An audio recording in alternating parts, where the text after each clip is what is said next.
concept art, level design,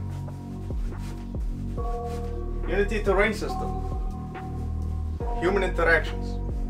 What do they all have in common? I suck at all of them.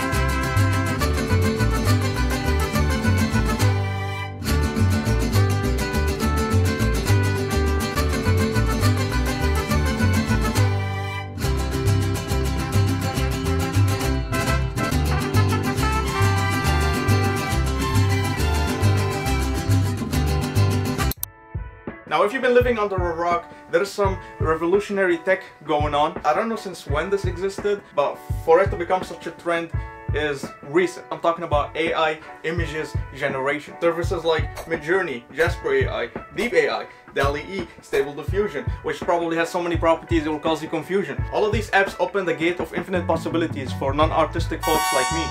Being good enough to make concept art, brainstorming content, or images that could be used as references or inspiration. Now, what does that have to do with level design and my game project, you might ask? Well, in this episode I'll show you some of the progress I made on my game using the help of this artificial friend. So without further ado, this is Sword Islands and this is episode 2.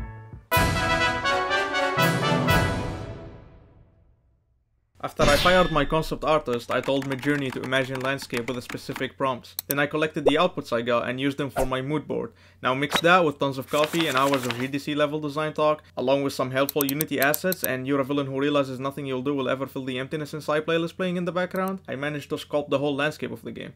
Well, at least the first island. And yes, there will be multiple ones. Each have a different biome to explore. However, the core gameplay loops stay consistent through all of them. Now let's talk about the landscape. The first thing I would like to show you is the capital. What is the capital, you might ask? It's a city that resides in the center of the playable area, and it works as a shelter for the villagers and the newcomers to the world of Sword Islands. There you can buy or sell items from the merchants, upgrade your equipments by the blacksmith, or teleport to a new island using the center teleporter in the city. Building the capital was a decent challenge because it was the first time that I put this many houses in one small playable area.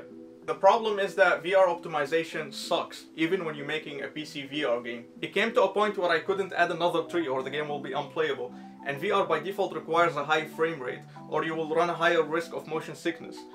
So it was really bad, until I discovered a new technique called Amplified Imposters. In short, an imposter is an optimized mesh that has a very minimum amount of vertices, and the original mesh using a special shader will be projected into the optimized mesh. So using the LOD system that every other game engine has, we can transition between an imposter to the original mesh. And from far away, no one will be able to notice the difference. Except it's kind of VR and you can tell the depth a little bit, so you gotta cut me some slack. But hey, at least the game runs. Another thing that I like about imposters is the fact that they react to lights and shadows, which sets them apart from the old technique of using 2D billboard and having to fake shadows or using other techniques to sell the effect. So anyway, I applied this technique to every single building I have in the game, including also every single static objects like barrels and crates and all of these stuff, and it definitely boosted the performance. Luckily, there's so many articles online about this topic. Before making a VR game, I was making a 2D game, so it was a big jump and I had no clue how optimization would work for VR. And luckily I could find so many resources online, so I recommend reading about the topic if you are planning to make a big game.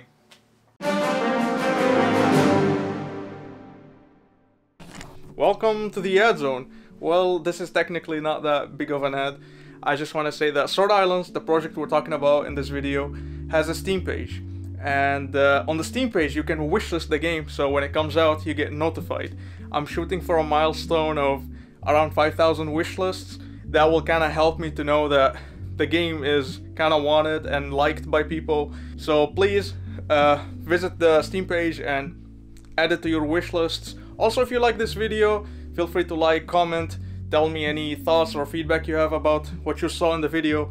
Also, subscribe to the channel so I make more content like this. Now back to the video.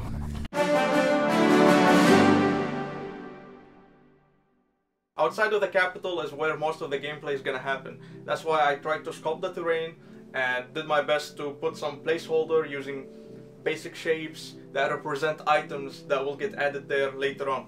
Some of the processes were made easier using few Unity assets and plugins, and other were so tedious, like having to manually put rocks on cliffs and having to manually adjust their rotation and stuff. I read a bit into Houdini and other plugins that way, but I realized that if I wanted to use things like that, I had to make my project in a certain way from startup, so adding it midway was kind of a pain in the ass, so I chose to do it manually. Of course, I'm not gonna spoil how the world looks like entirely, because that's for you to explore. However, I could talk about my level design philosophy. Now, your journey on the island will be surrounded by interest points scattered all across. You can imagine it like a little theme park where you move from an attraction to another, usually to do some type of gameplay and collect a reward. And the reward could be anything from upgrading materials to blade arts. If you don't know what blade arts are, I recommend watching the first episode. And so many other rewards that basically help you leveling up and boost your skills in the game. Your main objective is to defeat the dungeons scattered on the island. The main dungeons being those giant rocky structures that you can see from far away. I make sure they are visible from all corners, from all angles, so you kinda know what to do and you can stay on track without getting lost. Now, beating all the main dungeons will unlock your way to the boss room, and by defeating the boss room you successfully finish that one specific island, which will eventually grant you an access to the next island where you can do the same things again. Now, with this amount of information, I would like to end this episode here. Just like last time, I'll be back on the grind until I have something to show in the game, and then I'll make the next episode. I'll do my best to make it a bit quicker than this time, because it took me around 2 months in between the episodes, and that's not cool for the growth of the channel. However, I'll be doing my best. And until then, I wish you a great time. See ya.